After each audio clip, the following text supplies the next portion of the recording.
তুমি কোন আব্বাস? তুমি আসছো এখানে মামলা করতে, কোনার টাইম নাই। তারেক রহমান ক্ষমতায় থাকবে না, তারেক রহমান ক্ষমতায় থাকবে না, পতন শুরু হয়ে গিয়েছে। রাজনীতিতে হিরো হিসেবে চালিয়ে দেবার একটা চেষ্টা কোনো ব্যক্তিকে করা হয়েছে, যারা বিখ্যাতই হয়েছেন তাদের অশ্রাব্য অশালীনতম ভাষার জন্য। কিছু অশোভন কথাবার্তা ছাড়া আর কোনো কিছু তারা দেখাতে পারে নাই। শেষ পর্যন্ত আমি ধরে নিছি যে এটাই বোধহয় নয় বন্দোবস্ত। সময়ের সাথে রাজনীতির মাঠে নতুন নতুন নেতার আগমন ঘটে, আর সেই ধারাবাহিকতায় জুলাই আন্দোলনের মাধ্যমে দেখা গিয়েছে আরও কিছু নতুন তরুণ ছাত্রনেতা। আর সেই জুলাই থেকে উঠে আসা এক ছাত্রনেতা হচ্ছেন নাসির উদ্দিন পাটোয়ারি। এই 2 বছরে তেমন আলোচনায় না থাকলেও নির্বাচনী প্রচারণার সময় ব্যাপকভাবে ভাইরাল হন পাটোয়ারি। তবে তার ভাইরাল হওয়ার বিষয়টি ইতিবাচক নয়, বরং বিএনপির সিনিয়র নেতাকর্মীদের গালাগালি ও রাজনৈতিক অস্থিরতা সৃষ্টিকারী বিভিন্ন উস্কানোমূলক বক্তব্যের কারণেই তিনি আলোচনায় আসেন। নির্বাচনের পরে তিনি আবার আড়ালে চলে যান, কিন্তু বর্তমানে আবারও দেশের রাজনৈতিক অঙ্গনকে উত্তপ্ত করে বিভিন্ন উগ্রবাদী বক্তব্যের মাধ্যমে সমালোচনার শিকার হয়েছেন পাটোয়ারি। আর যখন 5ই আগস্ট হয়ে গেল, অভ্যুত্থান হয়ে গেল, তারপর আমরা রাজনীতির মিছিলে যে ভাষা দেখলাম, কারো বাড়ির সামনে প্রতিবাদ করবার নামে মব করে তখন যেই ভাষা শুনলাম, এবং রাজনীতিতে হিরো হিসেবে চালিয়ে দেবার একটা চেষ্টা কোনো ব্যক্তিকে করা হয়েছে, যারা বিখ্যাতই হয়েছেন তাদের অশ্রাব্য অশালীনতম ভাষার জন্য। এই ভাষা রাজনীতি আপনি সরিয়ে রাখেন, আপনি কি এই ভাষা কোনো নাটকের সংলাপ হিসেবে দিতে পারবেন? মানে এমন একটি নাটক যে নাটকটি গণমাধ্যমে প্রচারিত হবে এবং সেখানে পরিবার সহ সবাই দেখবে নাটকটি। তো ক্ষেত্রে যে মিছিলে এই ভাষা ব্যবহার করা যায়, স্লোগানে এই নোংরা গালি দেওয়া যায়, কিংবা পরস্পরকে আক্রমণের সময় এত খারাপ ভাষা ব্যবহার করা যায়, এটা পৃথিবীর কোথাও হয়নি। বিশ্বাস করেন, কোথাও হয়নি। দীর্ঘদিন ধরে রাজনীতির সাথে যুক্ত সেসব নেতাকর্মীরা এখন পাটোয়ারিকে একেবারে তুলাধনা করছেন। রাজনৈতিক বিশ্লেষণধর্মী বিভিন্ন টকশোতে সম্প্রতি এই বিষয় নিয়ে পাটোয়ারির ভুলগুলো তুলে ধরা হচ্ছে। ইতিমধ্যে ব্যারিস্টার রুমিন ফারহানা এক টকশোতে নাসির উদ্দিনের এমন বিশ্রী ভাষার বক্তব্য নিয়ে কথা বলেছেন।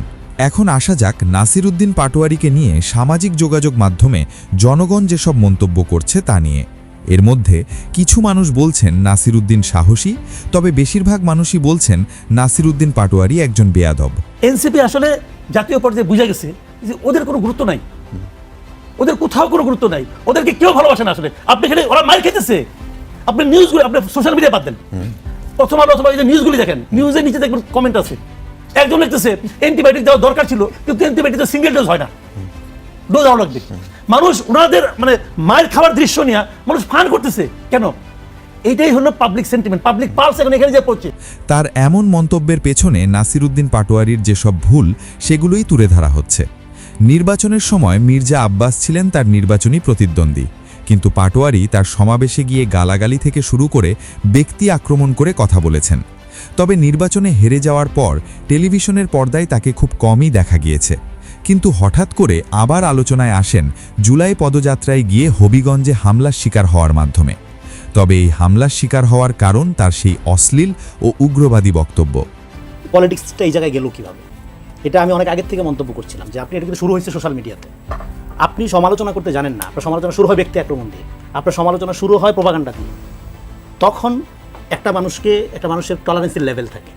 অবশ্যই সমালোচনা জবাব সমালোচনা দিতে, উস্কানি জবাব উস্কানি দিয়ে দিতে হবে। কতক্ষণ আপনি যখন ক্রমাগত এটা ট্রিগারিং করতে করতে করতে এমন একটা জায়গায় নিয়ে যাবেন, তখন এটা মানুষের টলারেন্সের লেভেলটাকে যখন আপনি জানি যে এটা ওভারকাম করে কি একটা জায়গায় যে সংঘাতের জায়গায় আসো, ফলে দীর্ঘদিন যাবত এই প্রক্রিয়ায় পলিটিক্সটাকে নিয়ে যাওয়া হচ্ছে। তার এমন বক্তব্যের বিষয় নিয়ে রাজনৈতিক বিশ্লেষকরা বলছেন পাটোয়ারি সচেতনভাবেই এমন বক্তব্য দিয়ে থাকেন।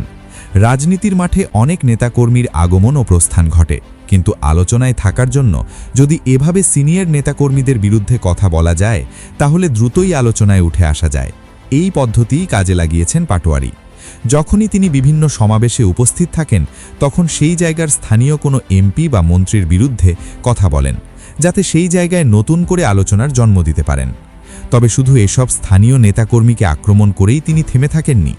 এবার তিনি প্রধানমন্ত্রী তারেক রহমান এবং তার সন্তানকে নিয়েও রাজনীতির মাঠে বক্তব্য দিয়েছেন। আপনাকে লাল বাসে ঘুরে ঘুরে প্রেম করার জন্য মানুষ প্রধানমন্ত্রী বানায় নাই। ওনাদের বিয়ের আগে শুনছি মানুষ প্রেম করে, প্রধানমন্ত্রীরা আলহামদুলিল্লাহ বিয়ের পরে যে সুন্দর প্রেম, বাংলাদেশের মানুষ শুধু প্রেমে দেখতে পাচ্ছে, এই বাংলাদেশে কোনো পরিবর্তন দেখতে পায় না। বিভিন্ন রাজনৈতিক বিশ্লেষক বলছেন একজন রাজনীতিবিদের ভাষা কেমন হওয়া উচিত তা পাটোয়ারি জানেন না। তিনি এভাবে গালাগালি করে কিভাবে নির্বাচনের সময় এত ভোট পেয়েছিলেন তা নিয়ে প্রশ্ন তুলছেন অনেক সাংবাদিক। পরিশেষে টকশোতে অনেক রাজনীতিবিদ স্পষ্ট করে দিয়েছেন পাটোয়ারি রাজনৈতিকভাবে আলোচনায় আসার জন্যই ইচ্ছেকৃতভাবে এমন বক্তব্য দিয়ে থাকেন। তবে ছাত্রদের নতুন দল জাতীয় নাগরিক পার্টি এই নাসিরউদ্দিন পাটোয়ারির বক্তব্যের কারণে বারবার সমালোচনার মুখে পড়ছে। যেখানে এনসিপির নাহিদ ইসলামকে নিয়ে এমন সমালোচনার লেশমাত্র নেই, সেখানে একের পর এক সমালোচনায় উঠে আসছে পাটোয়ারির নাম। দেশ পরিবর্তনের আশায় এই ছাত্র জনতা নতুন রাজনৈতিক দল তৈরি করেছিল, কিন্তু সেই দলের নেতাকর্মীদের মুখের ভাষা যে এমন হবে তা আগে জনগণ ধারণাও করেনি। এখন জনগণ আফসোস করছেন, কারণ যাদের বক্তব্যই রাজনৈতিকভাবে দেশকে অস্থিতিশীল করে তোলে, তারা কিভাবে দেশকে শান্ত ও সৃষ্টিশীলভাবে পরিচালনা করবেন? নাসিরউদ্দিন পাটোয়ারির সাম্প্রতিক এসব ঘটনা নিয়ে রাজনৈতিক বিশ্লেষকরা যেসব তথ্য তুলে ধরেছেন তা দেখে আসি। আসসালামু আলাইকুম প্রিয় দর্শক, গত কদিন ধরেই একটা আলোচনা খুব হচ্ছে, সেটা হলো যে এনসিপি আসলে কি চায়, অথবা এনসিপির রাজনীতিটা আসলে কোন দিকে প্রবাহিত হচ্ছে। এনসিপি কি বিএনপির প্রধান প্রতিদ্বন্দ্বী হয়ে যাচ্ছে, অথবা এনসিপি কি নিজেরাই তাদেরকে বিএনপির প্রধান প্রতিদ্বন্দ্বী হিসেবে উপস্থাপন করার চেষ্টা করছে? আপনারা দেখবেন যে গত কয়েকদিন ধরে নানা ধরনের ঘটনা ঘটছে বিভিন্ন এলাকায়, বিশেষ করে হবিগঞ্জের ঘটনা যদি আমরা ধরি, তো হবিগঞ্জে দেখলাম এনসিপি ওদের একটা রাজনৈতিক কর্মসূচি পালন করতে গিয়েছে, এবং সেই কর্মসূচিকে পালন করা নিয়ে সেখানে তাদের উপর চড়াও হয়েছে কিছু ছেলেরা, কিছু লোক, কিছু তরুণরা, এবং এনসিপি অভিযোগ করেছে এরা সবাই বিএনপির ছাত্রদল, যুবদল অথবা এ ধরনের কোনো সংগঠনের সদস্য। তাদের কথাবার্তা বলে তারা কি মানুষের মন জয় করতে পারবে? কারণ মানুষ কিন্তু দেখে কাজকর্ম, আপনি কি করছেন এটা ইম্পর্টেন্ট, আপনি কি বলছেন সেটা সবসময় ইম্পর্টেন্ট না। একজন লোক বলছে যে ভালোভাবে চলা উচিত, মানে মাদকদ্রব্য গ্রহণ করা উচিত না, বলছে চরিত্র ঠিক রাখা উচিত, পরে দেখা যাচ্ছে যে ওই লোকটাই নিয়মিত মাদকদ্রব্য সেবন করছে। তার শরীরে কয়েকদিন আগে দেখলাম জামাতের এক নেতার শরীরে নাকি মাদকদ্রব্য অনেক কিছু দেখা গেলো। তো উনি জামাতে কিনা আমি যাই না, ওখানে লেখা ছিল জামাতেই বললাম আপনি। তো এখন এই যে বিষয়গুলো, আবার আমরা এর মধ্যে দেখলাম জামাতের এক এমপি সাহেবের কিছু নারী কেলেঙ্কারি ব্যাপার সেটা দেখলাম। তো এই যে ঘটনাগুলি না, এই নারী কেলেঙ্কারি অন্যরা করে না, করে কিন্তু অনেকেই করে।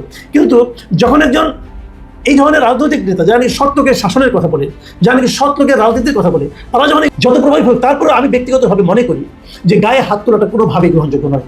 হবিগঞ্জে যারা এনসিপির গাড়ি ভাঙছে, যারা এনসিপির বিভিন্ন নেতাকর্মীদের গায়ে হাত তুলছে, একটা ছিল দেখলাম চোখে পর্যন্ত নষ্ট হয়ে গেছে। আমি মনে করি এগুলোর দৃষ্টান্তমূলক শাস্তি হওয়া উচিত। এগুলো যদি শাস্তি না হয় তাহলে কিন্তু আরেক জায়গায় এখানে ঘটনা ঘটবে। এটা গেল একটা দিক। কিন্তু আমার কথা হলো অন্য জায়গায়, যে এনসিপি আসলে করছে এটা কি, তারা কেন এগুলো ইনভাইট করছে। আমি মাঝখানে একদিন বলেছিলাম এক জায়গায় যে এনসিপি এই যে নাসিরউদ্দিন পাটোয়ারি, উনি যখন বলেন কিছু কথা, তারেক রহমানের সমালোচনা করেন, অন্য কোনো সমালোচনা করেন, যে ভাষায় উনি সমালোচনাগুলি করেন, ওগুলো আমি যেন শুনতে পাই উনি বলছেন যে আমাকে তোমরা মারো না কেন, আমাকে অ্যাটাক করো না কেন। তার মানে এনসিপি আসলে এইভাবেই কি আলোচনা হইলে আইনপি একটা পথ তারা কিন্তু জামাতের পক্ষ থেকে পেয়েছে।